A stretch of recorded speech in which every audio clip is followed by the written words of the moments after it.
ಮತ್ತೊಂದು ಕಡೆ ಸೂರ್ಯನ ತಾಪಮಾನ ದಿನದಿಂದ ದಿನಕ್ಕೆ ಏರಿಕೆ ಆಗ್ತಲೇ ಇದೆ. ಕರ್ನಾಟಕ ಕುದಿಯುವ ಎಣ್ಣೆಯಂತಾಗಿದೆ. ಅದರಲ್ಲೂ ರಾಯಚೂರು, ಕಲಬುರಗಿಯಲ್ಲಿ ಇವತ್ತು 43 ಡಿಗ್ರಿ ಉಷ್ಣಾಂಶ ದಾಖಲಾಗಿದೆ. ಬಾಗಲಕೋಟೆ, ಗಂಗಾವತಿಯಲ್ಲಿ 42 ಡಿಗ್ರಿ ಉಷ್ಣಾಂಶ ದಾಖಲಾಗಿದೆ. ಅದಕ್ಕೂ ಮುಖ್ಯವಾಗಿ ಬೆಂಗಳೂರು, ರಾಜ್ಯ ರಾಜಧಾನಿ ಬೆಂಗಳೂರಿನಲ್ಲಿ 38.5 ಡಿಗ್ರಿ ತಾಪಮಾನ ದಾಖಲಾಗಿದೆ. 2016ರ ಏಪ್ರಿಲ್ನಲ್ಲಿ ಗರಿಷ್ಠ 39.2 ಡಿಗ್ರಿ ತಾಪಮಾನ ದಾಖಲಾಗಿತ್ತು. ಇವತ್ತಿನ ತಾಪಮಾನ 38.5 ಹತ್ತತ್ರ ಬರ್ತಾ ಇದೆ. ದಾಖಲೆಯನ್ನು ಮುರಿಯುವ ಪ್ರಮಾಣದಲ್ಲಿ ಉಷ್ಣಾಂಶ ದಾಖಲಾಗಲಿಕ್ಕೆ ಸನಿಹದಲ್ಲಿದೆ. ಇವತ್ತು ದಾಖಲಾಗಿದ್ದ ಉಷ್ಣಾಂಶ 2ನೇ ಅತಿ ದೊಡ್ಡ ಪ್ರಮಾಣದಲ್ಲಿ ತಾಪಮಾನ ಇರೋದು. ಮುಂದಿನ 5 ದಿನ ಎಲ್ಲ ಜಿಲ್ಲೆಗಳಲ್ಲಿ ಒಣ ಗಾಳಿ ಬೀಸುವ ಸಾಧ್ಯತೆ ಇದೆ ಅನ್ನೋದು ಹವಾಮಾನ ಇಲಾಖೆಯ ಮುನ್ಸೂಚನೆ. ಬೆಂಗಳೂರಿನಲ್ಲಿ ಗರಿಷ್ಠ ಉಷ್ಣಾಂಶ ಇಂದು 38.5 ಡಿಗ್ರಿ ಸೆಂಟಿಗ್ರೇಡ್ ದಾಖಲಾಗಿದೆ. 2016 ಏಪ್ರಿಲ್ನಲ್ಲಿ ಬೆಂಗಳೂರಿನಲ್ಲಿ 39.2 ಡಿಗ್ರಿ ಸೆಂಟಿಗ್ರೇಡ್ ಗರಿಷ್ಠ ಉಷ್ಣಾಂಶ ದಾಖಲಾಗಿತ್ತು. ಮುಂದಿನ 5 ದಿನಗಳವರೆಗೆ ಕರ್ನಾಟಕ ರಾಜ್ಯದ ಎಲ್ಲ ಜಿಲ್ಲೆಗಳಲ್ಲಿ ಒಣ ಹವೆ ಮುಂದುವರಿಯುವ ಹೆಚ್ಚಿನ ಸಾಧ್ಯತೆ ಇದ್ದು, ರಾಜ್ಯದ ಕೆಲವು ಜಿಲ್ಲೆಗಳಲ್ಲಿ ಹೀಟ್ ವೇವ್ ಕಂಡೀಷನ್ಸ್ ಉಷ್ಣ. ಹಾಗಾದರೆ ಯಾವ ರೀತಿ ಇರಲಿದೆ ಬಿಸಿಲಿನ ಬರೆ ಗಮನಿಸ್ತಾ ಹೋಗೋಣ. ಮಳೆ ನಿಂತ ಬಳಿಕ ಅಂದರೆ ರಾಜ್ಯದ ಕೆಲ ಭಾಗಗಳಲ್ಲಿ, ಬೆಂಗಳೂರಿನ ಕೆಲ ಪ್ರದೇಶದಲ್ಲೂ ಕೂಡ ಅಲ್ಪ ಪ್ರಮಾಣದ ಮಳೆ ಆಯಿತು. ಮಳೆ ಬಂದು ನಿಂತ ಬಳಿಕ ಇದೀಗ ಮತ್ತೆ ಬಿಸಿ ಗಾಳಿ ಬೀಸೋಕೆ ಪ್ರಾರಂಭವಾಗಿದೆ. ಜನ ಹೈರಾಣಾಗ್ತಿದ್ದಾರೆ. ಅದರಲ್ಲೂ ರಾಜ್ಯದ 16 ಜಿಲ್ಲೆಗಳಲ್ಲಿ 40 ಡಿಗ್ರಿ ಸೆಲ್ಸಿಯಸ್ ಮೀರಿ ಉಷ್ಣಾಂಶ ದಾಖಲಾಗ್ತಾ ಇದೆ. ಪ್ರಮುಖವಾಗಿ ಕೊಪ್ಪಳ, ರಾಯಚೂರು, ಯಾದಗಿರಿ, ತುಮಕೂರಿನಲ್ಲಿ ಜನ ಮನೆ ಒಳಗೂ ಇರೋಕ್ಕಾಗ್ತಿಲ್ಲ, ಹೊರಗಂತೂ ಬರೋಕ್ಕೆ ಸಾಧ್ಯವೇ ಇಲ್ಲ ಅನ್ನೋ ರೀತಿಯ ಪರಿಸ್ಥಿತಿಯಲ್ಲಿ ಒದ್ದಾಡ್ತಿದ್ದಾರೆ. ದಾವಣಗೆರೆಯಲ್ಲೂ ಕೂಡ ಪರಿಸ್ಥಿತಿ ಏನು ವಿಭಿನ್ನವಾಗಿಲ್ಲ. ಜೊತೆಗೆ ಕೋಲಾರ, ಬಳ್ಳಾರಿ, ವಿಜಯಪುರದಲ್ಲೂ ಕೂಡ ವಿಪರೀತ ಶೆಕೆ ಅಂತ ಹೇಳಿ ಜನ ಪರದಾಡ್ತಿರೋ ದೃಶ್ಯಗಳು ಕಾಣೋಕೆ ಸಿಗ್ತಾ ಇದೆ. ಇತ್ತ ಬೀದರ್, ಚಿತ್ರದುರ್ಗದಲ್ಲೂ ಕೂಡ ತಾಪಮಾನ ದಿನೇ ದಿನೇ ಏರಿಕೆಯಾಗ್ತಲೇ ಸಾಗ್ತಾ ಇದೆ.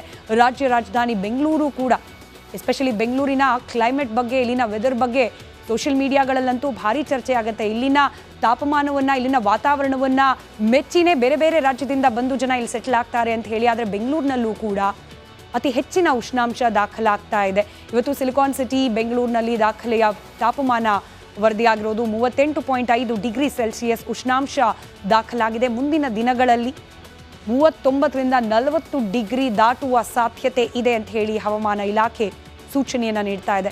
ನಾನಾಗಲೇ ಹೇಳಿದ ಹಾಗೆ 2016ರಲ್ಲಿ 39.2 ಡಿಗ್ರಿ ತಾಪಮಾನ ದಾಖಲಾಗಿತ್ತು, ಅದೇ ಹೆಚ್ಚು.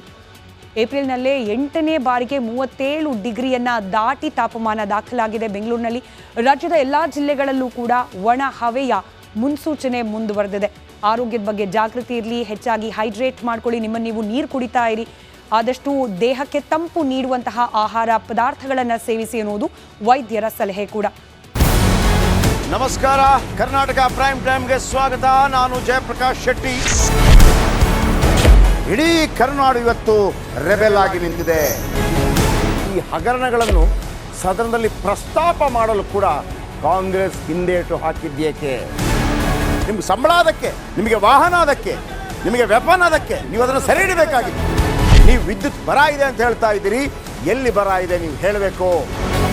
ಪಾಕಿಸ್ತಾನ್ ಆಕ್ಯುಪೈಡ್ ಕಾಶ್ಮೀರ್ ಅದು ಎಂದೆಂದಿಗೂ ನಮ್ಮದು.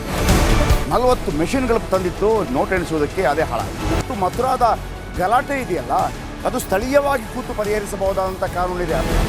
ಗ್ಯಾರಂಟಿ ಯೋಜನೆಯಿಂದ ನಷ್ಟ ಆಗಿದೆ, ಲಾಭ ಆಗಿದೆ, ದಯವಿಟ್ಟು ಹೇಳಿ. Dawood Ibrahim most wanted criminal ಯಾವಾಗಾದ ಅಂದರೆ ಇಲ್ಲಿ ತನಕ ಭಾರತ ದೇಶದಲ್ಲಿ ಓರ್ವ ದಲಿತ ಪ್ರಧಾನಿಯಾದಂಥ ಇತಿಹಾಸವೇ ಇಲ್ಲ.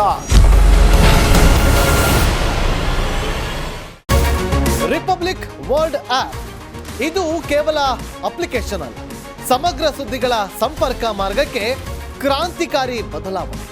ರಿಪಬ್ಲಿಕ್ ವರ್ಲ್ಡ್ ಆಪ್ ಕೇವಲ ಸುದ್ದಿ ಅಪ್ಲಿಕೇಶನ್ ಅನ್ನ ಪರಿಚಯ ಮಾಡ್ತಾ ಇಲ್ಲ, ಬದಲಾಗಿ ಡಿಜಿಟಲ್ ಸುದ್ದಿ ಬಳಕೆಯ ಹೊಸ ಯುಗಕ್ಕೆ ನಾಂದಿ ಹಾಡ್ತಾ ಇದೆ.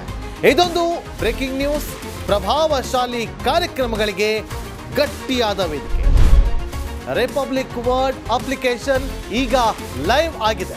ಗೂಗಲ್ ಪ್ಲೇ ಸ್ಟೋರ್ ಮತ್ತು ಆಪಲ್ ಆಪ್ ಸ್ಟೋರ್ ಎರಡರಲ್ಲೂ ಲಭ್ಯವಿದೆ. ಈಗಲೇ ಡೌನ್ಲೋಡ್ ಮಾಡಿ.